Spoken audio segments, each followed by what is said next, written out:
नमस्ते साथियों, गाइडेंस।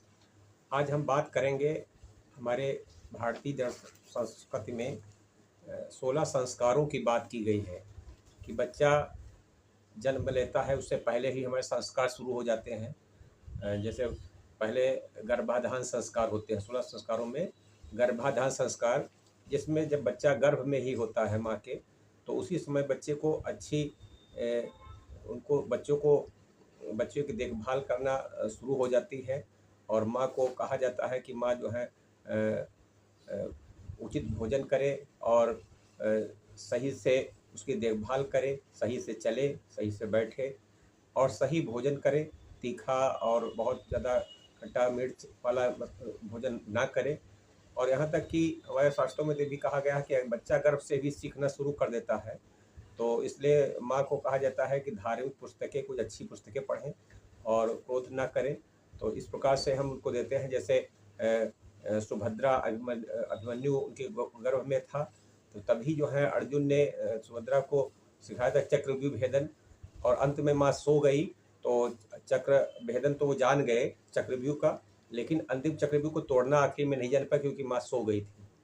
तो इस प्रकार से हम ये कह सकते हैं कि गर्भाधान से ही हमारे बच्चे के संस्कार शुरू हो जाते हैं। तो हमें जब बच्चा गर्भ में हो तो हमें बहुत सावधानी से उसको, बच्चे को अच्छे संस्कार देने की नींव वहीं से शुरू कर देनी चाहिए। तो 16 संस्कारों में इसको अंग्रेजी में संक्रामेंट का भी प्रयोग किया गया है। इसका मतलब धार्मिक अनुष्ठान है। ये संस्कार धार्मिक नहीं होते, उनका जीवन में विशेष महत्व होता है। संस्कार जीवन जीने की एक कला है। उनसे जीवन में व्यवस्था आरंभ होती है।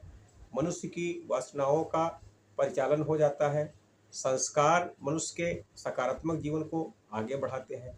संस्कार के बिना मनुष्य का जीवन बेकार होता है। संस्कार से जीवन में आध्यात्मिकता का विकास होता है, जीवन में पवित्रता भी आती है और जीवन में अस्थिरता आती है, जीवन में धार्मिकता आती है, जिससे जीवन नैतिक हो जाता है। संस्कारों से जीवन में शुद्धता आती है और अंतिम रूप से संस्कार जीवन को समर्पित कर देते हैं कि संस्कार के अनुसार अगर हम चलेंगे। अभी आज के जीवन में लोग संस्कारों को महत्व नहीं देते हैं, इसलिए बच्चे जो हैं कैसे भी कर करके वो बिगड़ जाते हैं। तो ये पहले हमारी एक पवित्र संस्कृति थी कि हमारे संस्कार में बच्चा जन्म लेगा तो जन्म लेने के बाद में हम क्या करेंगे। तो इस प्रकार से पहला संस्कार होता है गर्भाधान बताया। जब भारतीय संस्कृति में गर्भाधान केवल एक शारीरिक घटना नहीं है, बच्चे के लिए स्वास्थ्य और सकारात्मक जीवन का प्रारंभ होता है। फिर होता है पुनरासवन संस्कार। ये गर्भाधान के तीसरे चौथे माह में होता है। तीसरा चौथा माह जब का होता है तभी ये होता है पुनर्सवन संस्कार। इस संस्कार का उद्देश्य पुत्र की प्राप्ति होती है। ये संस्कार बच्चे के विकास का या भले के लिए किया जाता है। सीमांतोन्नयन सामान्य यह गर्भाधान के चौथे से पांचवें माह में किया जाता है। इसमें बच्चे के स्वास्थ्य के लिए कामना करता है। इसमें पति अपने पत्नी के बाल को सही के कांटे से संवारता है। चौथा संस्कार है जात कर्म। बच्चे का फिर जन्म होता है, उसको जात कर्म संस्कार कहते हैं। पांचवा संस्कार फिर होता है बच्चे का, हम विधि विधान से उसका नाम दे करके और उसको उसका नामकरण दे करके किस दिन उसका जन्म हुआ है, क्या स्थान है, और उस प्रकार से उसका एक जन्म जो है उसका नामकरण फिर उसका उसके अनुसार करना चाहिए। बच्चे का विधिवत पूजन कर करके उसका नाम संस्कार, अगर उसका जैसा नाम होता है फिर वैसे ही उसमें गुण विराजमान होते हैं, ऐसा कहा जाता है।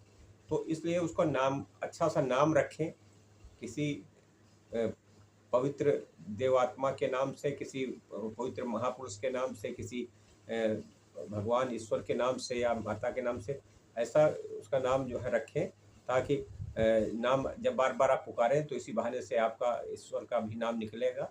और ये हमारे धर्म शास्त्रों में कथाएं भी हैं कि नारायण का नाम लेते लेते जो है वो बार बार पापी था और नारायण का नाम लिया और फिर भी वो जो है अंतिम मुक्त हुआ। तो नाम उस अच्छा होना चाहिए। छठा संस्कार है निष्क्रमण। बच्चे और बच्चे की माँ का जन्म के स्थान से फिर बाहर आना। बच्चे माँ कुछ दिनों तक, 1 महीने तक, 2-3 महीने तक, इसमें 1 से 3 माह तक बच्चा माँ अंदर रहती है। तो फिर वो बच्चा को लेकर के बाहर निकलती है, तो वो भी एक संस्कार, छठा संस्कार निष्क्रमण संस्कार उसको कहते हैं। सातवां संस्कार फिर होता है बच्चे का अन्नप्राशन। फिर इसको जब अन्न पहली बार किया जाता है तो उसको अन्नप्राशन, इसमें बच्चे को अब खीर खिलाने का प्रावधान है, उसको बाबा खिलाते हैं और उसको जो है अन्नप्राशन उसका शुरुआत होता है। सातवां ये संस्कार है। फिर आठवां संस्कार है मुंडन, चूड़ामण कर्म संस्कार। फिर उसका बच्चे का मुंडन कराया जाता है, तो उसको मुंडन आठवां ये संस्कार है। बच्चे के बाल बनवाए जाते हैं, पहली बार उसका मुंडन होता है और घर परिवार को बुला करके उसकी दावत किया जाता है, यह है। तो फिर होता है नवां संस्कार कर्ण भेदन छेदन। अगर लड़की है तो उसका कान छेदे जाते हैं, तो कर्ण छेदन संस्कार होता है। 10वां संस्कार होता है विद्यारंभ। विद्या का आरंभ होता है, पहले स्लेट या पाटी एक चलती थी तो अपनी पूजा उसकी की जा कर करके और फिर पहली बार उसको विद्यालय भेजा जाता है। तो ये जो है विद्यारंभ 10वां संस्कार होता है। उपनयन संस्कार, इसके ये होता है जब बच्चा जो है थोड़ा सा बड़ा हो जाता है, 10-12 साल का, तो उपनयन संस्कार उसका जनेऊ जिसको कहते हैं कि वो ब्राह्मण है तो उसको उपनयन संस्कार होना उसका जरूरी है। इस संस्कार के माध्यम से व्यक्ति का द्वितीय जन्म होता है। इस संस्कार के माध्यम से यज्ञोपवीत उसको अच्छा किया जाता है, पहनाया जाता है। यज्ञोपयन का मतलब उसका गुरु के समीप में जाना। सामान्यतः प्रक्रिया में इसमें वटु को आश्रम में लगा रहता था, पहले पढ़ता था, वेद का अध्ययन प्रारंभ किया था और उस समय जब छात्र नैतिक और सत्यनिष्ठ प्रशिक्षण दिया जाता था। पहले ये होता था कि बच्चे को उपनयन संस्कार करा करके और वो जो है वहाँ पढ़ने चला जाता था, गुरु जी के पास आश्रम में जाता था। अब उसको जगह पर कह देते हैं काशी पढ़ने जा रहा है, जब जनेऊ उपनयन संस्कार होता है और फिर उसको बच्चे को रोक कर करके, मना कर करके काशी पढ़ने ना जाए। और वो काशी पढ़ने का मतलब यही है जो जनेऊ होता है। इससे अब बच्चे को उसको नियमित जो है उसको डेली प्रतिदिन नहा कर करके और हमारे जो भारतीय संस्कृत के नियम है उसका पालन करे, गायत्री मंत्र का जाप करे, गायत्री और कहीं पेड़ पे नहीं चढ़ना है, तालाब में नहीं कूदना नहाना है ऐसे छलांग लगा करके, और तमाम प्रकार के ऐसी चीज़ें उसको निश्चित की जाती है। एक प्रकार से उसको एक ब्रह्मचारी बनाया जाता है और वो जो है उच्छृंखलता त्याग कर करके नियम संयम से अपना ब्रह्मचर्य पूर्वक जीवन जिए और रोज संध्या वंदन करे और उसके बाद में वो भोजन करे, कुछ भी करे। तो यह ब्रह्मचर्य आश्रम का महत्वपूर्ण आश्रम था। इस प्रशिक्षण के प्रमुख अंग आत्मनियंत्रण और आत्मनिर्माण है, अपने पर नियंत्रण करना और अपना निर्माण करना। तो ये नैतिकता का गुण उपनयन संस्कार से प्राप्त होता है। तो जो उपनयन संस्कार हो जाता है तो वो उसमें एक नैतिकता का गुण आ जाते हैं और कहते हैं कि जब तक किसी का उपनयन संस्कार नहीं होता तब तक वो किसी पूजा पाठ और विधि विधान में करने में शामिल वो नहीं माना जाता है, शुद्ध नहीं माना जाता है। तो इसलिए उपनयन संस्कार हर बच्चे का होना जरूरी है। और फिर है 12वां संस्कार वेदा आरंभ। ये संस्कार गुरुकुल आश्रम में होता है। और 13वां संस्कार केशांत, बालों के काटना। फिर बच्चा थोड़ा बड़ा होता है तो बालों को काटने का, बालों का मुंडन करवाना ये होता है। फिर 14वां संस्कार है समावर्तन। ये शिक्षा की पूर्णता का संस्कार है, या एक प्रकार दीक्षांत समारोह जिसको कहते हैं। जब बच्चे की शिक्षा पूरी हो जाती है तो दीक्षांत समारोह रखा जाता है, या बच्चा जो है शिक्षा पूर्ण हो गई है और फिर गुरुकुल से बच्चा को घर ले जाया जाता है। तो पहले ऐसी प्रथा होती थी कि 16 साल तक बच्चे को गुरुकुल आश्रम में रखा जाता था और उसके बाद में जब शिक्षा उसकी पूरी हो जाती थी तो उसको उसके घर, पिता के घर भेज दिया जाता था। तो ये गुरु के द्वारा शिष्य अपने दिया अंतिम उपदेश गुरु देता है और समर्थन के से छात्र अपने घर जाता है। फिर 15वां संस्कार भारतीय संस्कृति में, विशेषकर हिंदू संस्कृति में विवाह का संस्कार है, जो कि सामाजिक प्रथा समझौता नहीं है, ये संस्कृति में होता है। और फिर उसका विवाह संस्कार होता है और इसलिए से अविवाहित व्यक्ति का सक्रिय नहीं माना गया है।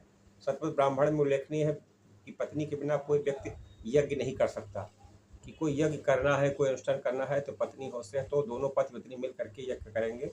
इसलिए जो है ये संस्कार भी आवश्यक होता है। और 16वां संस्कार अंतिम संस्कार होता है, जब मनुष्य समाप्त हो जाता है, खत्म हो जाता है, तो उसका अंतिम संस्कार होता है, जिसको अंत्येष्टि कहा जाता है। तो उसको जलाना या दफनाना आदि का जो भी काम है, वो उसके अनुसार फिर जब तक वो नहीं करता है, उसका पूरी अंत्येष्टि उसकी विधि विधान से की जाती है, तभी उसकी मुक्ति कही जाती है। नहीं तो उसको फिर वो भटकना पड़ता है।